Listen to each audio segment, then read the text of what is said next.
Liverpool 3-0. Corner taken quickly, Origi! Está isolado Cristiano Ronaldo. Vai embora Cristiano Ronaldo. Gol. Balotelli. Aguero. Posse de bola para Portugal. Vai Éder. Chuta.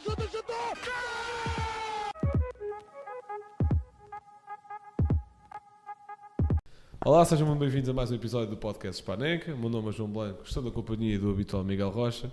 O Gil não está presente por motivos de marcar-nos um jantar à última hora e como qualquer coisa é mais importante do que este projeto para alguns, agora a malta vai achar que eu estou a pôr veneno, isto é tudo a gozar, não veio, mas é uma pena para ele, visto que temos cá um homem que é quase tão da casa como nós, Oscar Pedelho, tudo bem? Olá, como estão? Antes de mais, agradecer novamente o convite e dizer a quem nos ouve, porque quem nos está a ver percebe isso, que é a primeira vez que estamos a gravar de forma presencial, apesar de nos termos cruzado várias vezes em alguns eventos de futebol e, portanto, é sempre um gosto e direi sempre presente às vossas convocatórias. Nós é que agradecemos, obviamente. E lá está, o Oscar foi um dos primeiros convidados do Spaneca, no mínimo, nos primeiros 5, e se calhar já estou a esticar um bocadinho mais a corda. Já falou connosco de tudo o que é temas. Eu lembro que o primeiro foi La Liga, para teres uma noção. Isto já há coisa de 2 anos e meio, por aí.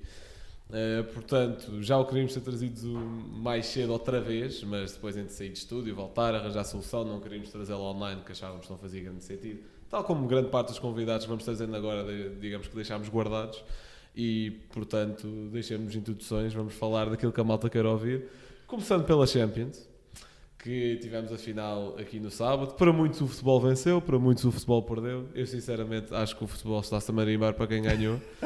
Mas não sei, Oscar, o que é que achaste da final? Primeiro, e já vemos o percurso todo, o que é que achaste da final e se achas que o futebol ganhou ou perdeu de alguma forma? O futebol ganha sempre e, portanto, tive esse privilégio de comentar em direto com os microfones da TSF, com a presença do Vasco Fernandes, que ainda é jogador, mas será certamente o que ele quiser no mundo do futebol, e com o Lionel Pontes também, com a narração do António Botelho, e vou frisar, questionaste-me em off, não é familiar, apesar de carinhosamente nos tratarmos por primos. Relativamente à tua questão, diria que foi a minha primeira expressão ainda no tempo extra, que o Manchester City ganhou à italiana, ou seja, aquilo que era expectável era um Manchester City dominador, se calhar até de goleada, e percebemos, ou relembrámos-nos todos porque é que o Inter chegou à final, porque todos nós nos lembramos da eliminação quer do Benfica, quer do Porto. Acho que claramente quer o Benfica, quer o Porto podiam lá ter chegado à final, mas já lá iremos. Agora, sem dúvida, é daquelas finais que eu fiz essa antevisão logo pela manhã, porque todos, e vocês são mais novos, muito mais novos do que eu, com todas as virtudes e defeitos que isso tem, as finais da Champions são aqueles jogos que nós nos vamos lembrar durante muitas décadas, onde é que estávamos, com quem estávamos e do jogo em si. Eu, inclusivamente, para imagens daqui da Eleven, já comentei a final, a outra em Istambul, que foi há 18 anos, que ao intervalo havia uma equipa que estava a ganhar por 3-0, neste caso o AC Milan, e o Liverpool depois consegue empatar 3-3 e ganhar nas grandes penalidades. Isto voaram 18 anos e eu lembro perfeitamente onde é que estava a ver essa final há 18 anos. Acho que daqui a 18 anos me vou lembrar, pelo facto de estar a comentar na TSF e pelo evento que se foi, porque estávamos com o público também a assistir, mas não me vou lembrar do jogo em si. Portanto, o jogo não foi muito espetacular e devolvo-vos a bola com isto. Tive-vos essa expressão também, que, como costumo muitas vezes nos comentários, que quando o jogo se torna espetacular para quem está na bancada, sem dúvida torna-se menos espetacular para os treinadores. E é nessa altura que vimos o Guardiola de joelhos, vimos o Inzaghi muitas vezes entre das 4 linhas, e portanto não foi um jogo espetacular a nível de ocasiões, mas foi sem dúvida riquíssimo a nível tático, a nível estratégico. Portanto, quem gosta do futebol como eu, nessa vertente, e na outra também, mas especialmente nessa vertente tática e estratégica, foi uma final riquíssima. Rocha, o que é que achaste da final? E se o futebol ganhou ou perdeu? Ou nenhum deles?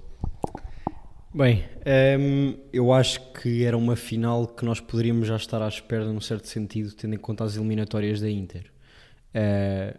Este Manchester City do Guardiola é o Manchester City que nós já conhecemos há muitos anos, que tem vindo a ter as suas melhorias, mas que a base continua a estar lá, de um futebol espetáculo, que nem todos os anos foi campeão na Premier League, mas isso não quer dizer que jogou pior do que nos anos em que foi.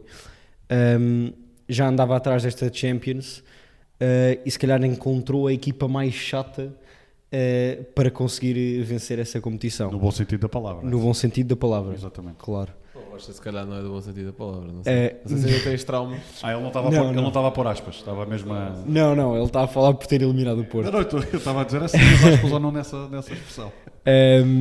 Não, mas lá está, porque a Inter é uma equipa chata nesse sentido, e foi muito semelhante desde o jogo com o Porto contra o Milan e agora na final contra o City também. Lá está, o Oscar estava a falar sobre a questão de ser mais ou menos espetacular. O City se calhar quereria puxar mais para esse lado espetacular, mas a Inter sabia que se fosse para esse lado do jogo nunca poderia ganhar. Jogando da forma que eles sabem, embora as possibilidades também não fossem as maiores, porque considero que o City é bastante superior à Inter overall, as suas possibilidades aumentavam de forma drástica comparando com a primeira hipótese, e portanto acho que a Inter fez o que pôde para combater este City. É um resultado que acaba que é 0-0 pesado para a Inter, que se poderia imaginar ser muito mais, tendo em conta o poderio principalmente ofensivo da equipa do City, mas contrabalançando também com as capacidades defensivas que a Inter demonstrou ao longo das várias eliminatórias. Só se tem de dar os parabéns, acho eu, à Inter pela competição que fez. Lá está, também já falaremos depois sobre o resto da Sim, mas competição. deixa-me só referir isso. Acho que isso, sublinhando e reforçando o que estás a dizer, é que quando saíram as primeiras bolinhas, e todos nós vimos e gostamos de ver estes sorteios, ninguém apostaria que o Inter estava na final. Claro. Portanto, acho que nem os tifosi mais acérrimos do Inter iriam apostar nisso.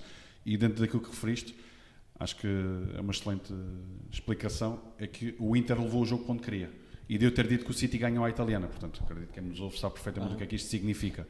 Apesar do futebol italiano já não ter aquele cinismo, aquele pragmatismo que teve noutras décadas do século passado, o Inter ia, se fecharmos os olhos, rapidamente nos lembramos de grandes defesas do Ederson, Sim. mas não nos lembramos de grandes defesas do Onana.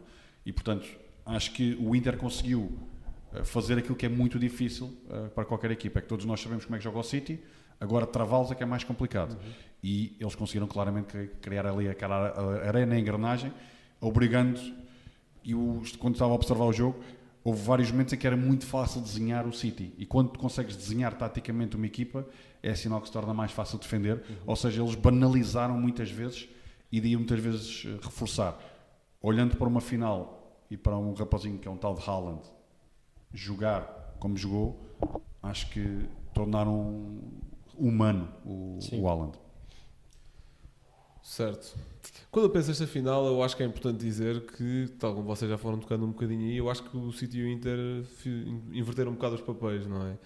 Vimos um Onana com bola no pé, em zonas onde se calhar o Ederson estaria com bola no pé. Vimos uma à vontade com bola da Inter, principalmente dos homens da frente, do Lautaro e depois com o Lukaku, que também chegou a pisar muitas vezes estes terrenos, que se calhar esperaríamos ver do Haaland, do Grealish, do Bernardo. E vimos o City também muitas vezes na saída rápida a apostar por aí, o gol até sai num desses lances, se não me engano, o Bernardo parte da direita e passa para o Rodri.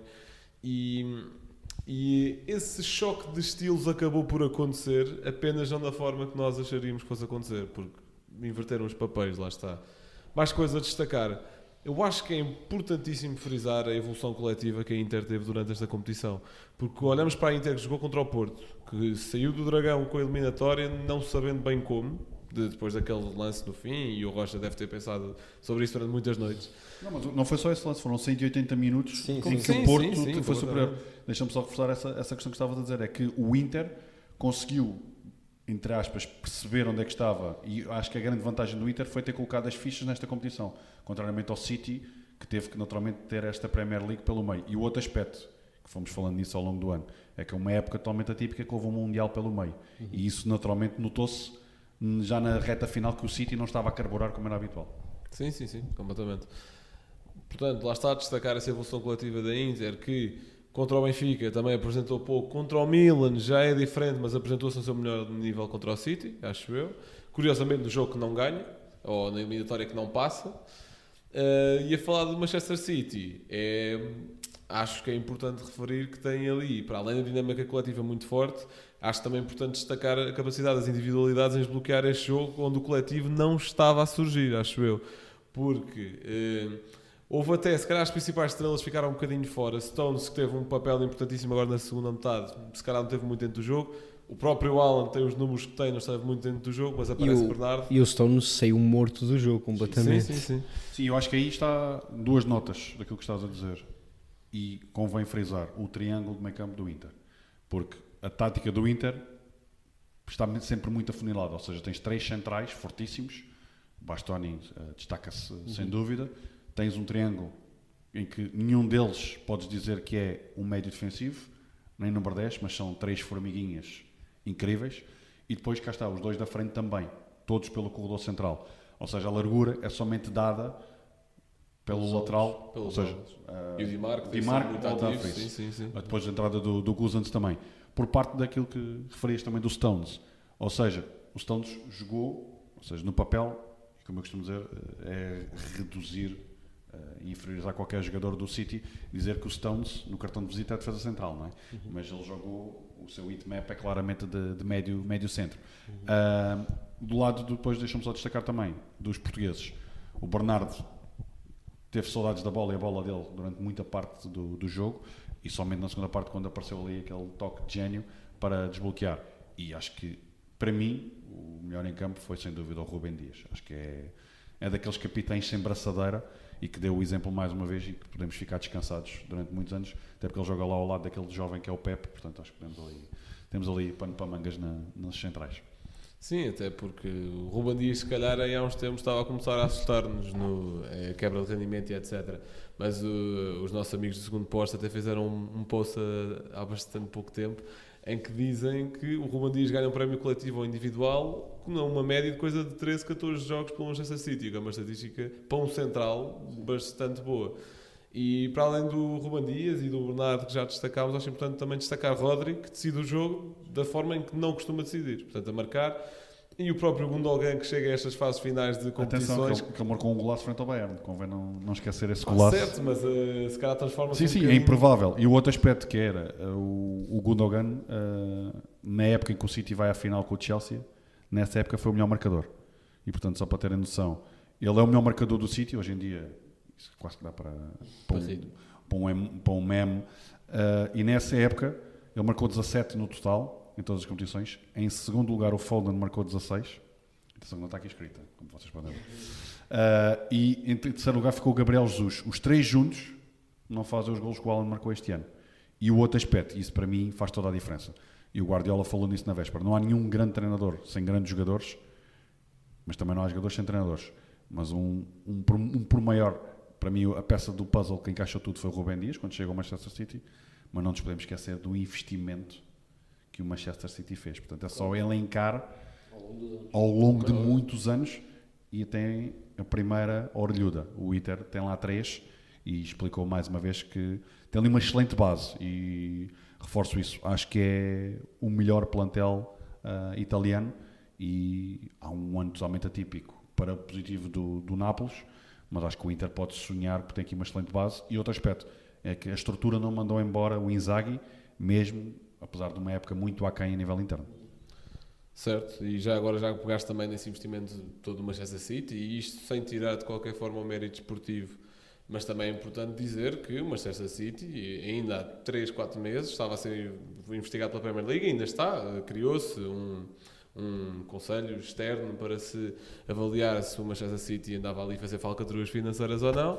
A própria UEFA considerou o Manchester City culpado há coisa de 2, 3 épocas, que até temos aquele grande momento do Mourinho a dizer se são culpados, têm de ser expulsos, se não são culpados porque é que estão a pagar multa. O que é, pronto, a lógica se calhar é um bocadinho simplista demais, mas tem muito fundo de verdade. E obviamente que isto não tira o mérito desportivo a Guardiola, não tira o mérito desportivo aos jogadores, mas acho que no mundo cada vez mais, no mundo do futebol, cada vez mais de Superliga, cada vez mais onde os grandes e os pequenos o fosso vai aumentando, acho que manter o jogo nas regras mínimas é cada vez mais importante. Deixa-me só dizer que estávamos a falar nisso antes de começarmos a gravar, não é só no futebol. Na sociedade também cada vez mais há esse fosso. Portanto, o futebol, reforço, e vocês já sabem disso, para mim é sempre um espelho da sociedade. E isso que acabaste de dizer é um reflexo de tudo isso. Rocha, começando agora por ti, agora falando da Liga dos Campeões como uma campanha um bocadinho mais global, tivemos um lado da árvore que, com muito mais emoção, com mais duelos gigantes, e um lado da árvore com mais underdogs, com mais surpresas. Achas que este desfecho, onde City e Inter chegam à final, é surpreendente? Há mérito, duas melhores equipas de cada lado chegaram à final, o que é que achas? Bem, o City acaba por merecer 100% ter chegado à final, tendo em conta os adversários que eliminou. Se esperava, diria que não, até principalmente por ter jogado com o Real Madrid, que mesmo não sendo um melhor Real Madrid dos últimos anos, já vimos também que o ano passado não o era e acabou por eliminar o City de forma que ninguém estava à espera. E portanto, o City, o Chelsea, o exatamente. o Liverpool. Acho que este ano o City, ao ter eliminado as equipas que eliminou, acaba por se provar a si própria, e culmina com a vitória na final, mas que é menos questionável, penso eu, pelo percurso. Agora a Inter, lá está, passou por pelo menos 3 eliminatórias que podia muito bem não ter vencido. A possibilidade de equipas portuguesas chegarem a uma final de Champions, acho que não era tão palpável há uma década pelo menos, e acho que já estou a ser simpático, porque realmente o Porto poderia muito bem ter eliminado a Inter, o Benfica poderia muito bem ter eliminado a Inter, se mesmo depois acabou por ser o Milan a eliminar o Nápoles, mas acho que também era possível, fosse Porto ou Benfica, a eliminarem o Milan, e portanto este lado da árvore era mesmo qualquer equipa podia ganhar a qualquer equipa, e quando foi feito o sorteio, disse muito que era o Nápoles claramente a equipa superior, e seria certamente essa equipa presente na final deste lado da árvore, e acabou por nem passar a primeira eliminatória frente ao AC Milan, e pelo contrário, todas as equipas que se calhar se esperava menos, como era a Inter ou o Milan, a chegarem às meias finais. E portanto acho que foram dois lados das árvores completamente diferentes, em que qualquer equipa poderia muito bem ter chegado à final, mas também te digo que acho que não era qualquer equipa que só perderia 1-0 com este Manchester City, e portanto, ao mesmo tempo que a Inter poderia não ter chegado à final e ter sido eliminada por qualquer equipa com quem jogou, também acho que foi a que acabou por fazer melhor papel no momento, após ter chegado à final, e portanto lá está, é o que se diz muito, que é justo quem ganha, e portanto foi a Inter que ganhou a todos os clubes por quem passou. Não houve escândalos de arbitragem nem nada do género em qualquer um dos jogos, nem qualquer tipo de fator externo. É verdade que foi inferior em muitos dos jogos, mas foi inferior se calhar nos momentos em que sabia que ia ser inferior, e nos momentos em que era superior aproveitava ao máximo, e acabou por sacar o resultado que precisava. E portanto acho que em termos de justiça não se pode apontar nada. Certo, e eu acho que disseste tudo quando disseste não há muitas equipas que percam só 1-0 com o Manchester City, portanto nem estamos aqui a apontar a ganhar, estamos aqui a apontar, pronto, apesar de que o Brentford até saiu bem este ano nesse tipo de resultados a nível europeu, não houve bichos papões para o Manchester City este ano, nem aquele que era do Real Madrid, apesar que eles já os tinham eliminado aí há coisa de 2-3 épocas, quando até são eliminados para o Lyon aqui em Lisboa.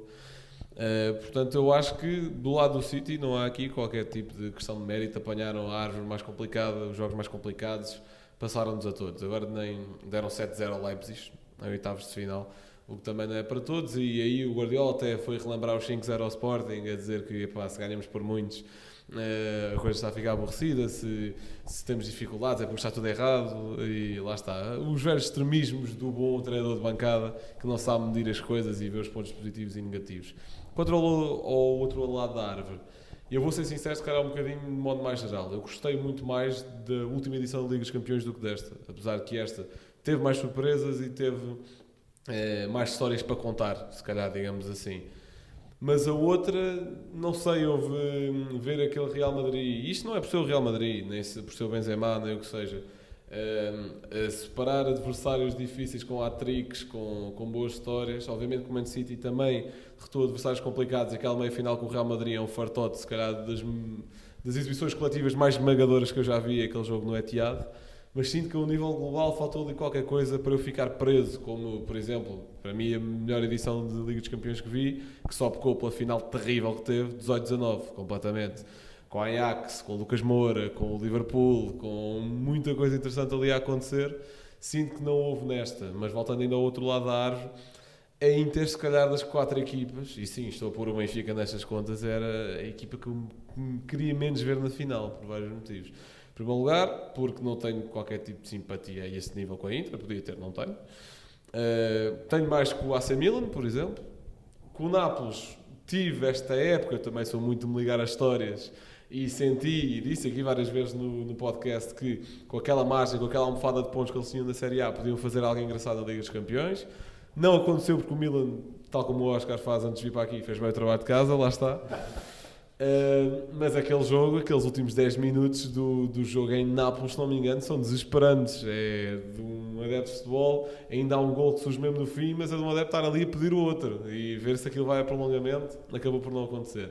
O Benfica gostava que fossem para não se terem focado tanto no campeonato, digamos assim. E se calhar se ainda houvesse umas meias finais Champions para jogar aqueles escalabros em Abril contra Chaves e Porto, se calhar não acabavam por aí, não sei.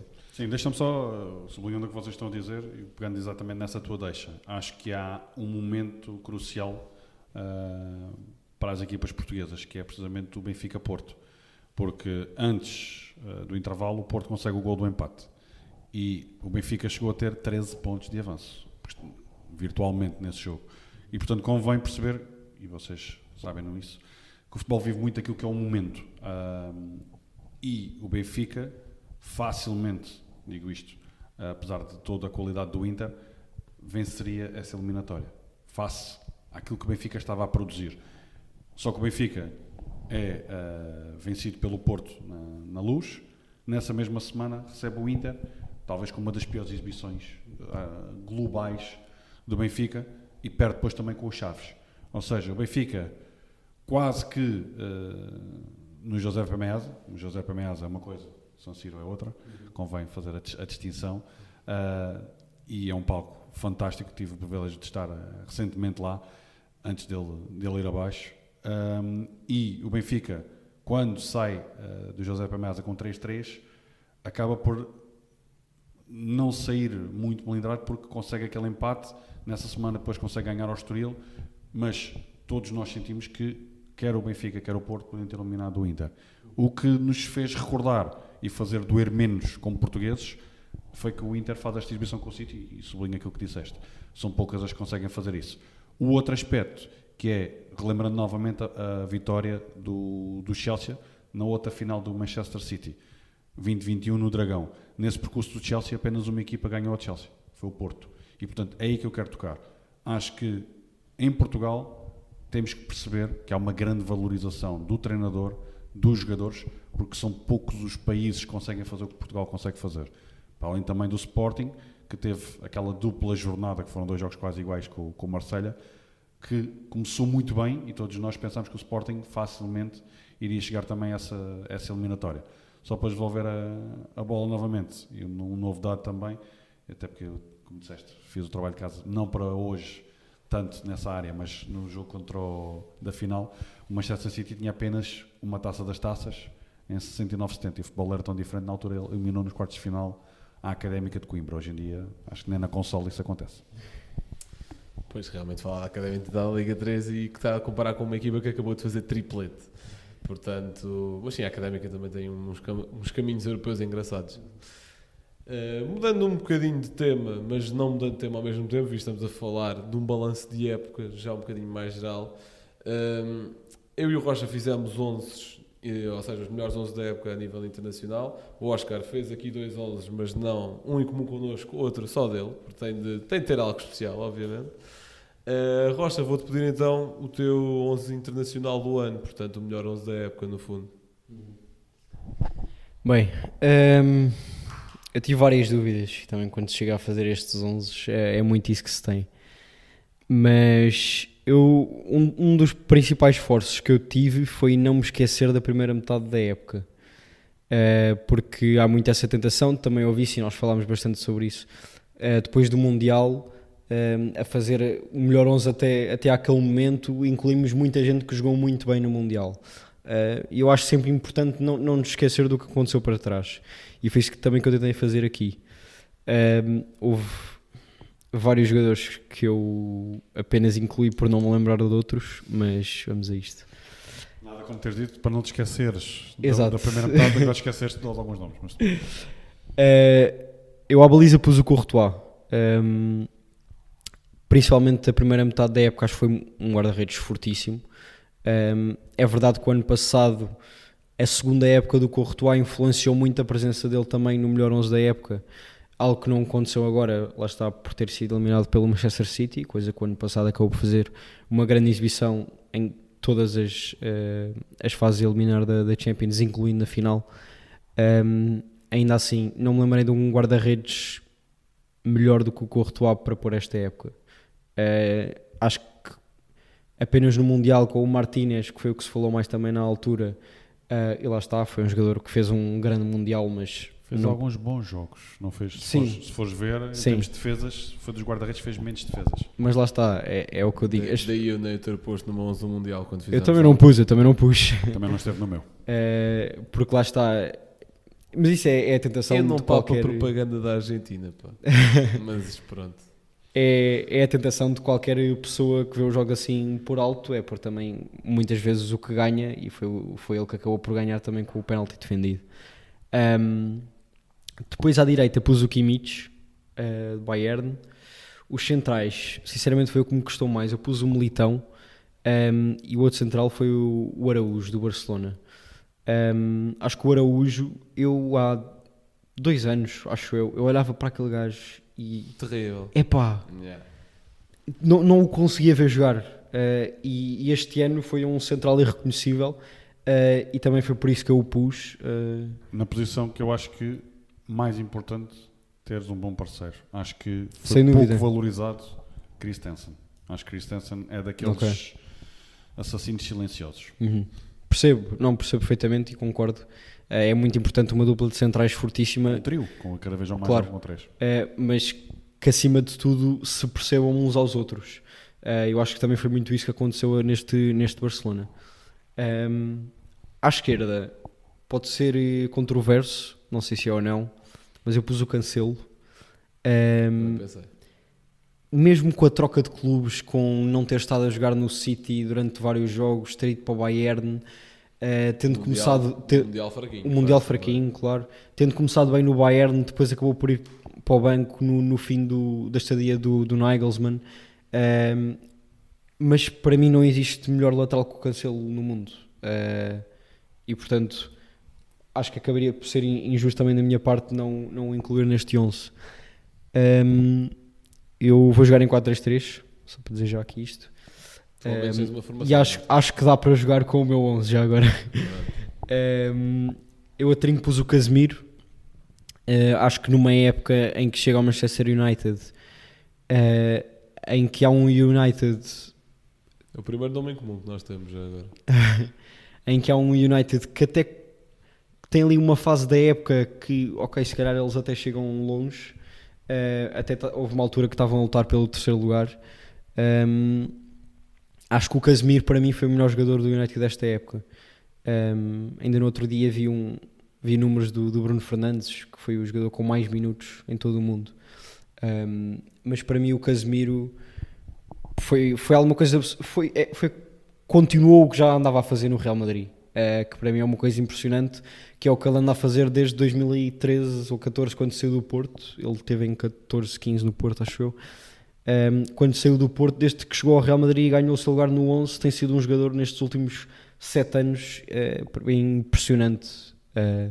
O trio que ele faz com Modric e Kroos nunca será esquecido, mas a verdade é que ele sai desse trio e continua a fazer grandes exibições, e portanto incluiu aqui no 11. Depois Kevin De Bruyne.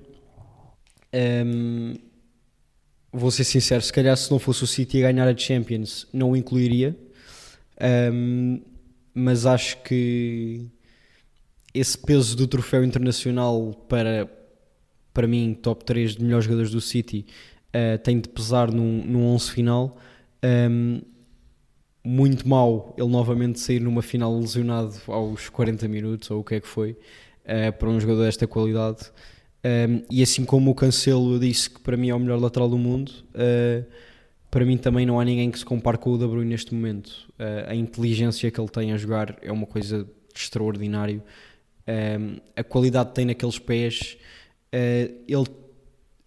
Uma coisa que eu acho mais surpreendente no Kevin De Bruyne é a quantidade de características que ele tem que não fazem parte da sua posição. Ele é dos jogadores mais completos que existe no futebol e é capaz de jogar em tantas posições que o Guardiola, acredito que muitas vezes nem sabe o que é que há de fazer com aquele jogador. Depois, terceiro médio, pus o Bellingham. Neste momento é capaz de ser dos meus jogadores favoritos. Acho que vai ser o melhor médio do mundo nos próximos anos. Ainda hoje foi oficializado pelo Real Madrid. Isto vai ser um jogador imparável a jogar ao lado daqueles colegas de equipa. Mas não sei se viste o que é que o Kroos disse no podcast dele. O quê? Ele disse que, ou seja, que é sempre bom atrair este tipo de talento, mas às vezes vir por muito dinheiro é perigoso, e que há pouco tempo o Real Madrid tinha tido um exemplo disso. Claramente a falar de Hazard, e vamos ver. Acho que são jogadores em fases totalmente muito diferentes. O Hazard teve claramente o seu pico Teve no azar. Chelsea, Teve teve bastante azar. Mas, por exemplo, como vimos com o Vinícius, também foi por muito dinheiro, por um miúdo que na altura tinha 16 anos e agora é dos melhores jogadores do mundo. Por um miúdo na primeira época fazia o que queria dos adversários, mas depois não sabia rematar a baliza, por exemplo. Também é verdade. Mas acho que o Bellingham, comparando com o Kevin De Bruyne no sentido das características, é novamente um médio muito completo, tem finalização, é um jogador que pode vir atrás buscar bola, constrói muito bem, tem uma qualidade nos pés que é impressionante, uma qualidade de passe, um remate fora da área também extraordinário. E acho que lá está, o Dortmund teve até ao fim a lutar pela Bundesliga, e aquilo foram os últimos jogos de loucos. O Bellingham podia muito bem chegar a este Real Madrid como campeão da Bundesliga, não chega, mas para mim continua a ter lugar neste 11. E chegando à frente de ataque, tenho o Kvaratskhelia num lado. Novamente, primeira fase da época melhor que a segunda, mas isso acho que foi o Nápoles como coletivo. Para além de ter sido uma das surpresas da época, pelo o pulo gigante que deu em termos de qualidade e de disposição também, muito pelas exibições que acabou por fazer na Champions, especialmente na fase de grupos. É um jogador que também já não víamos há muito tempo. Acho que também, tendo em conta a idade e a posição, pode já se pôr ao lado de Mbappé e Vinícius, não à frente obviamente, mas acho que já está nesse patamar. Veremos se vai ser já neste mercado de verão ou não, mas acredito que acabará por dar o salto. Embora o Nápoles seja uma boa equipa, campeão de Série A, vai dar o salto para clubes que disputem regularmente a final da Liga dos Campeões, é a minha opinião. Do outro lado, Mbappé, para mim, melhor jogador do Mundial, melhor marcador do PSG, campeão na Liga 1. Acho que há muito pouco a dizer, é o melhor jogador do mundo para mim. Acaba por fazer uma época que, principalmente, e isso importa muito para as equipas francesas, mais do que para o resto das competições do top 5, uma época que acaba por ser fraca na Liga dos Campeões. Isso afeta muito também um PSG. mas lá está, é como em muitos dos outros jogadores, para mim, sendo o melhor do mundo, a não ser que tenham tido uma época completamente abaixo do expectável, tenho para mim lugar neste 11 e tenho de acabar com o Haaland na frente de ataque. Para quem duvidou no início da época que um jogador só por ter feito uma boa época num Dortmund e que comparar uma Bundesliga com uma Premier League não fazia sentido nenhum, acho que a quantidade de golos que este menino marcou dava para distribuir por 3 ou 4 equipas e mesmo assim fazer delas quase campeãs nos seus respectivos campeonatos. Basta dizer que ele marcou 52 dos 150 do City. Exato. E chegou a ter mais golos do que 8 equipas da Premier League e terminou com mais golos do que 3. Estamos a falar só da Premier League.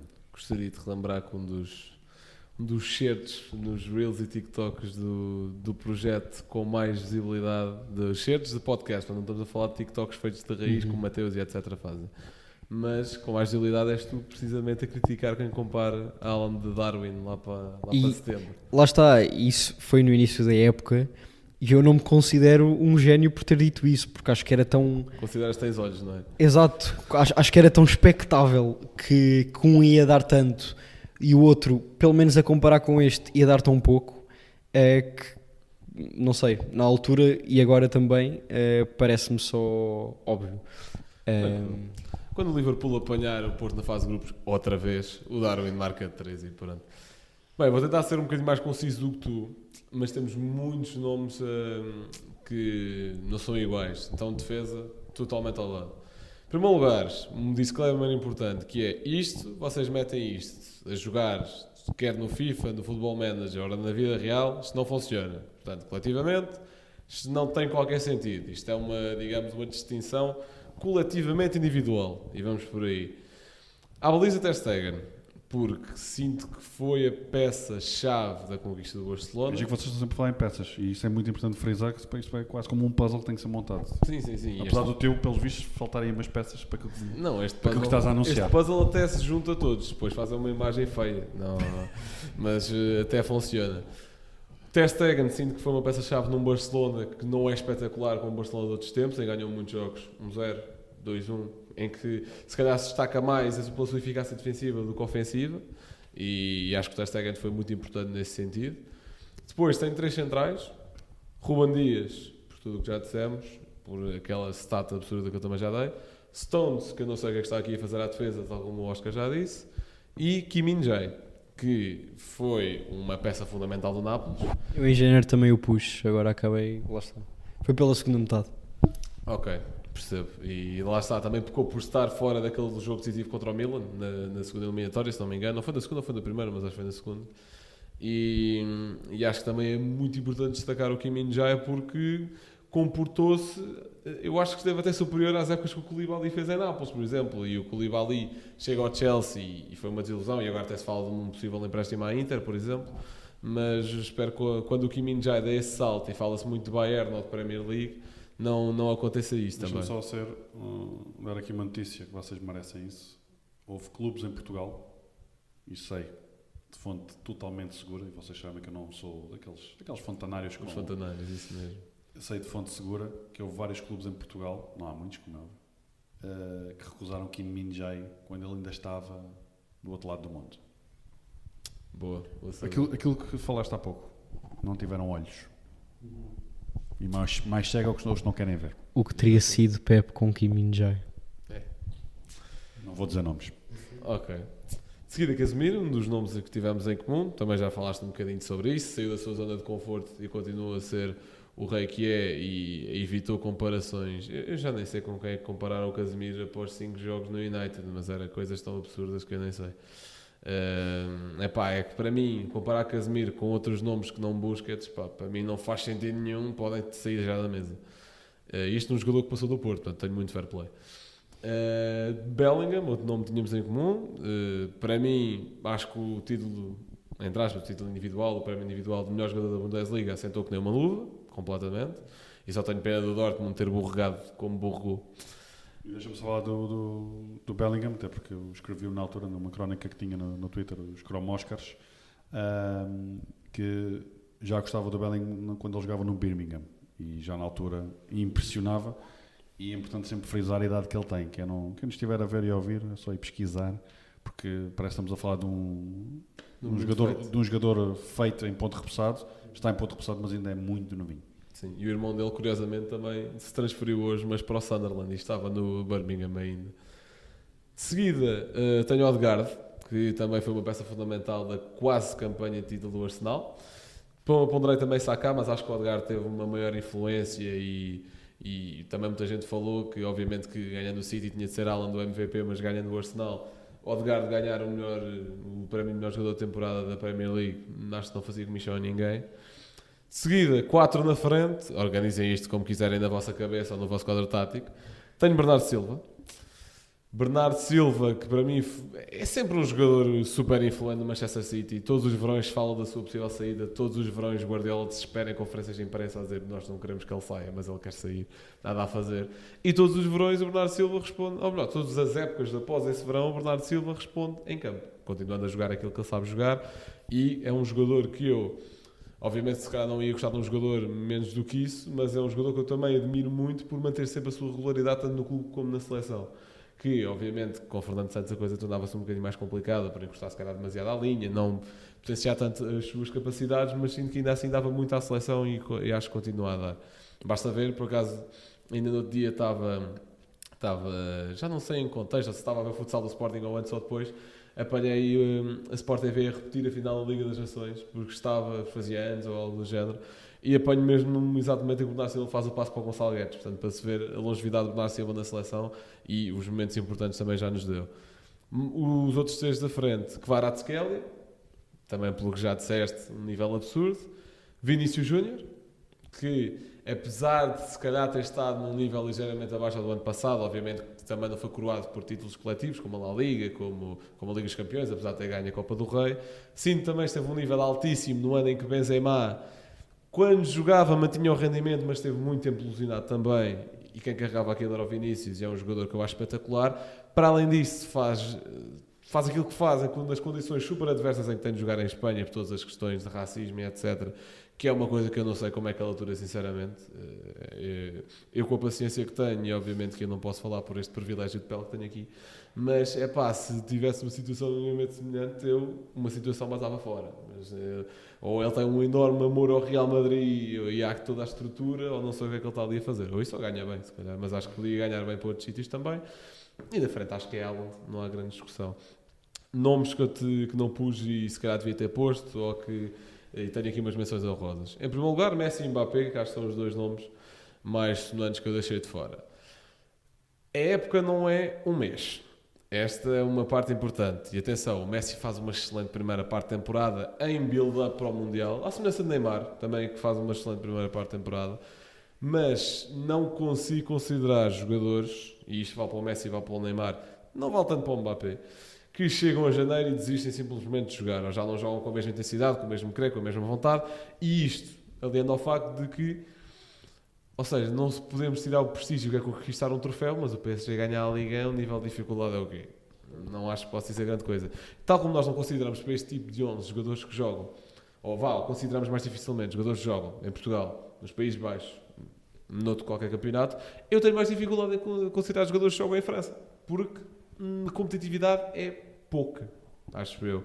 Ou a competitividade está mais a meio do campeonato e não lá para cima, apesar do Lan ter feito uma excelente temporada que nos surpreendeu a todos. Mbappé também, por esse motivo também, por ter feito um excelente Mundial, ok, tudo certo. E acho que o Mbappé até foi o mais regular dos 3, mesmo após o Mundial. Acho que ainda assim não consigo tirar nem Kvaratskhelia, nem Vini Júnior, nem Haaland, nem Bernardo por nenhum dos 2. Não consigo de todo. Osimhen, uma excelente época também, e se calhar para muitos até devia ter sido o MVP da Série A à frente do Kvaratskhelia. Rashford, que ganhou ali uma nova vida ali para dezembro, mas também por esse mesmo motivo. Sim, foi depois do Mundial. Sim. Exatamente, por não ter feito uma boa primeira metade, também não o considerei a esse nível. Bastoni, que não joga Mundial, mas faz uma boa época com a Inter. E 2 guarda-redes, Courtois e Ederson. Courtois mais pela primeira metade também. Ederson, porque é um guarda-redes que fez um triplete e acho que a chave também está na defesa. E fechamos assim os melhores 11, mas quero acabar por perguntar-vos quem é que acham que foi o melhor jogador da temporada. Para mim, se estamos a falar em termos realistas de bola de ouro, Erling Haaland. Se estivermos a falar de importância para a equipa que venceu tudo, eu digo John Stones. Deixa-me só dizer que quando, é como Gelsenkirchen só ficou fácil de dizer, porque foi dito muitas vezes. E o extremo do Nápoles só passou a ser fácil de dizer, porque foi dito muitas vezes e é um talento incrível.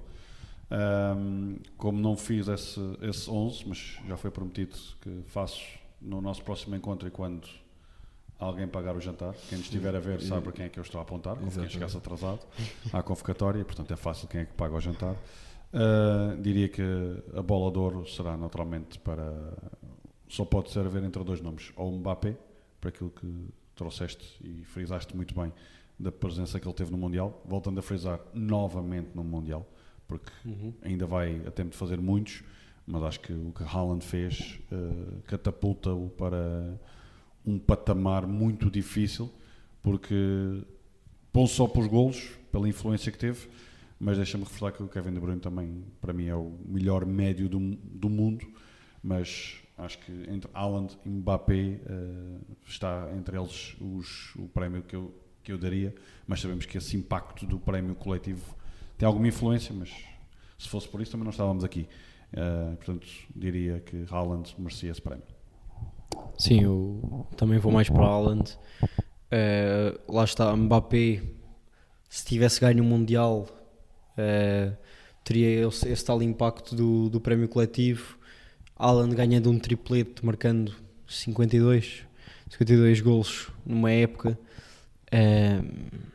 São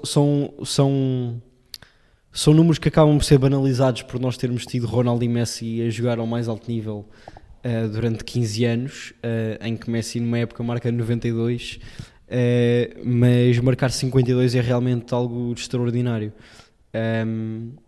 E portanto, lá está. Não quero entrar aqui em discussões de Messi e Ronaldo, mas eu acho mesmo que este ano, e só vou trazer este tema porque já ouvi muitas vezes, se o Messi ganha bola de ouro este ano, eu acho que é mesmo uma coisa que não pode caber na cabeça de ninguém. Pelo que o Haaland fez, não há mundial que tenha peso suficiente para combater o que foi feito esta época por Haaland. O Mbappé, embora eu considere que está ao mesmo nível de qualidade de Haaland, ainda assim foi uma época inferior ao que o norueguês fez e portanto acho que tem de ser para ele. Certo, e também um pouco ao desafio do Oscar, e até porque estávamos a planear falar de seleção hoje, mas caso não vai haver tempo, também fizemos os nossos melhores 11 internacionais, mas só com jogadores portugueses. Exato. E daí, vou começar pelo meu, portanto, Diogo Costa à baliza, acho que aqui não há grande dúvida. Porque mesmo estando a falar de todos os campeonatos, não acho que nem Rui Patrício, nem António Lopes, nem Rui Silva, nem o que seja, fizeram melhores campeonatos do que o José Sá. Costa. Também não fez. Cancela à direita. Eu ia propor, se calhar fazemos a proposição. Logo todos. Ok, Até porque o Diogo Costa acho que é unânime. Já Sim, confesso sim. que já dei aqui uma olhadazinha. É unânime. E eu vou dizer, portanto, eu não fiz o 11 internacional, mas fiz o 11 dos não convocados pelo Roberto Martínez. Certo. Portanto, só para ficarem aqui quem nos está a ouvir, para nos acompanhar até ao fim. Portanto, um desafio lançado pela Goal Point, que recomendo quem não conhece o trabalho deles para os acompanhar. Quem nos ouve já devia conhecer o trabalho deles. Sim, convém. Acho que quem gosta de futebol já sabe e já reconhece o trabalho da Goal Point. Portanto, Diogo Costa à baliza, acho que é unânime. À direita, pus Cancelo, apesar de todas as questões que o Rocha já destacou. Mas... Portanto, eu pus o mesmo. Eu pus Dalot. Exato, eu também. Claro que isto é tudo à bola. Até porque, deixa-me dizer-te, eu não coloquei, e vou já para a lateral esquerda, eu não coloquei o Cancelo no meu 11, portanto, desculpa para aquilo que disseste do João Cancelo, mas acho que, e vou antecipar-me, portanto, Rafael Guerreiro fez uma época fantástica no Dortmund, e tal como o Bellingham, o Rafael Guerreiro também merecia ter sido campeão. Eu sinceramente pensei em pôr o Cancelo à direita e o Rafael Guerreiro à esquerda. E a tirar o Dalot, mas acabei por ficar assim. Eu estou a jogar com dois laterais esquerdos e já vos passo a explicar como, porque uma lateral esquerda de momentos que também faz uma excelente época no PSG, acho que se não me engano ganha o melhor jogador jovem da Liga. Certo. E pronto, o vosso lateral esquerdo. Já está Rafael Guerreiro. Cancelo Cancela à esquerda? à esquerda. Exato. Está à direita e dá Dalot, pois é isso. Centrais, Ruben Dias e António Silva. Rubem Dias e Pepe. Ruben Dias e Pepe. Depois o que é que eu fiz? Palhinha a 6. Também tenho o Palhinha. Pode ser, sim. Como assim pode Não, está o Palhinha, não sei se é bem a 6, Sim, mas Ok, está. tá no meio Agora, campo. eu acho que aqui Sim. é que é a grande questão. E Sim, depois... a partir daqui, porque eu confesso, acho que a qualidade dos jogadores que temos no meio campo faz com que seja possível aquilo que eu acho que no futuro vai ser uma realidade do futebol, apesar de já percebermos que o Roberto Martínez não vai jogar dessa forma, já vai jogar com 3 centrais, permite qualquer treinador jogar como quiser, porque estes jogadores fazem o que quiserem dentro do campo, como é óbvio, em prol de um coletivo, e portanto dá para jogar em muitos dispositivos táticos, mas força. Portanto, os meus outros 2 elementos do meio campo são Bruno Fernandes e Rafael Guerreiro, numa zona que ele também que chegou a pisar do Dortmund durante esta temporada. Isto é ousado. Arranjei Ok. forma de o encaixar aqui. Ok. Não fui eu que inventei isto, foi o Terzic. Não. Muito bem. Eu no meu meio campo tenho um losango, portanto tenho Palhinha a 6, tenho Otávio, Bruno Fernandes e Bernardo. Só o Palhinha é que joga a 6, os outros 3 eles podem ir trocando como eles Ok. Vão fazendo umas coisas. bem entenderem, podes deixar jogar à vontade. Eu tenho os 3 também. Tinha posto mais o Palhinha atrás e o Bruno e o Otávio um pouco mais à frente. E o Bernardo tinha encostado à aula, mas sim, tenho os 3. Portanto, os meus 3 da frente, que acho que o Rocha também está a jogar assim. Portanto, Bernardo Sim. à direita, Rafael Leão à esquerda, Gonçalo Ramos na frente. Igual. Eu confesso, sendo polémico, mantenho o Cristiano Ronaldo na frente e Rafael Leão, porque aí sim, acho que ainda hoje ele falou, ontem falou na conferência de imprensa, e acho que é a grande questão para Roberto Martínez, ter que arranjar um 11 onde caiba Rafael Leão, e apesar de termos visto a qualidade de João Félix no primeiro confronto duplo, mas acho que agora frente à Bósnia e à Islândia é que vamos perceber alguma da dificuldade, porque diria que a grande dificuldade será quando Portugal chegar ao Europeu, porque até lá acho que não há questões de dificuldade ou de dúvida que Portugal vai estar presente no Europeu. Já agora estavas a dizer ser polémico, mas para mim o Ronaldo também é titular. Pronto. Só não Sim, isto pus não estamos a por falar causa, aqui de 11 por causa de da seleção. época. Ok. Sim, sim. Sim, e olha que é muito complicado conseguires fazer algo que é quase impensável, que é alguém vir cá, nós os 3 fazermos 11 e o Ronaldo não estar nem no Mané do Rocha. Portanto, o Ronaldo está presente, não sei nem nenhum de nós os dois. Portanto, enquanto eu e o Rocha sacamos aqui das ruas, o Oscar vai apresentar aqui o 11 dele dos não convocados. Aqui foi precisamente para fazer a ponte para a seleção, que ficará para próximos episódios e próximas discussões futebolísticas como nós gostamos. Precisamente aqui para dar menções honrosas para os jogadores que não estão na convocatória de Roberto Martínez. O Rui Silva na baliza, pela carreira que tem feito e pela época do Betis. Na lateral direita, até porque Roberto Martínez convocou 3 bons laterais direitos, já falámos aqui dos 2, além do Nelson de Semedo. Coloquei um jogador que acho que quando puder fazer uma época completa, sem lesões, que é o Buta, acho que pode ser um caso sério na Bundesliga, pelos skills que tem. A dupla de centrais, vou buscar um bocadinho dentro daquilo que temos no outro 11, portanto Fonte e Diogo Leite, portanto um rapazinho que é o Fonte, nova grande época, e um jovem que é Diogo Leite. Mário Rui na esquerda, acho que isso Também. Isso Grande também é época, sim. uma grande época, e não só a nível individual, mas também coletivo principalmente. Depois no meio campo, Florentino, William e Pedro Gonçalves. Pedro Gonçalves pode jogar onde ele quiser, exceto a ponta de lança. O William jogou e bem como médio centro, mais do que médio defensivo, portanto aqui também dá para jogar em 4-2-3-1 ou 4-3-3. E confesso que o nome que mais me custa deixar de fora é o Bruma, porque coloquei Yuri Medeiros, grande época no Braga, e Jota na esquerda, Jota do Celtic. E na frente de ataque foi o último nome que coloquei, tive indeciso entre André Silva e Beto, mas o André Silva vai-me perdoar e vou colocar o Beto pelo impacto e também pela mensagem que acho que o Beto passa, que é possível qualquer jogador vir dos campeonatos não profissionais e hoje em dia estar a jogar na Série A e ser um jogador que também é pretendido por outros clubes superiores ao Udinese. Está certo. Então, passando, não, é só uma nota que acho que é curioso, também estamos a dizer isso em off, que qualquer um pode ir ali criticar o 11, mas se calhar fazer um 11 é uma tarefa mais complicada. Isso é exatamente o que nós estamos aqui a fazer, e acho que, tirando os teus, que os puzzles, as peças não encaixam muito bem. Sim. Eu reinvento o futebol todos os dias. Exato. E por isso é que gostamos tanto de futebol. Acho que aqui é sempre o desafio, é neste 11 dos não convocados, é aceitar outro tipo de sugestões, e é por isso que gostamos tanto desta discussão salutar, porque muitas vezes, cá está, apesar das vossas cores clubísticas, a minha é totalmente neutra, portanto é mais fácil para mim, mas aqui muitas vezes é dizer, fazer um 11 sem o cascol, sem camisola vestida, e vamos à boa discussão do futebol, por isso é que apaixona multidões pela humanidade. E isto porque se calhar dos primeiros nomes que eu punha nesse 11 tu não dizes é Nuno Santos. Cá está. E é super Mas válido. tinhas de tirar Mário Rui. Certo, lá está. Cá está. Pronto. Passando para o meu facto, e também porque falámos um bocadinho, mais eu, que falei um bocadinho de se calhar esta Liga dos Campeões, para mim não teve tanta emoção a esse nível, pelo menos não me tocou nesse sentido. Digo que esta foi a quarta final consecutiva de Champions que termina a 1-0. Portanto, já vamos com um Bayern PSG que acabou 1-0, um Chelsea Man City, um Real Madrid Liverpool e um Man City Inter, que é totalmente o contrário do que aconteceu, por exemplo, na final do Mundial, em que se calhar foi das melhores finais que muitos de nós vimos. Se calhar, e acho que existe cada vez mais a tendência de ir para uma final com menos vontade de ganhar e mais vontade de não perder, e mais de levar a prolongamento e ver e preparar se calhar para um jogo maior e não para decidir logo. Também depende obviamente dos treinadores, das equipas e das filosofias, mas acho que existe essa tendência. Teu momento cultural, Rocha.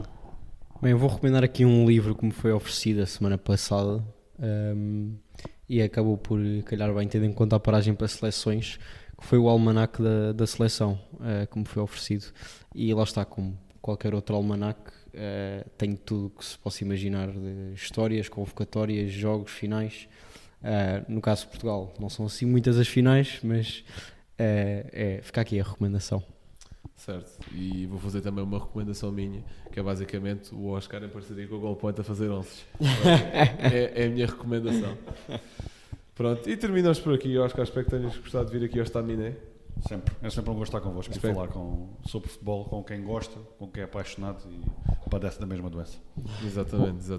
Espero que tenhas gostado do quadro que está atrás de ti também. E Rocha, obrigado por teres aparecido ao contrário do Gil. Nada, sempre É às isso. ordens. Malta, vão estar atentos ao resto dos conteúdos do 78, portanto, 3 newsletters, TikToks, Instagram, Twitter, etc. E vamos estando por aí, estamos a planear algumas coisas para o futuro, inclusivamente como acompanhar, se calhar não de forma tão extensiva como fizemos com o masculino, mas como acompanhar de forma própria o Mundial Feminino, que também há de ser aí em breve, e estamos a planear mais coisas. Portanto, vão estando atentos, muito obrigado e até à próxima.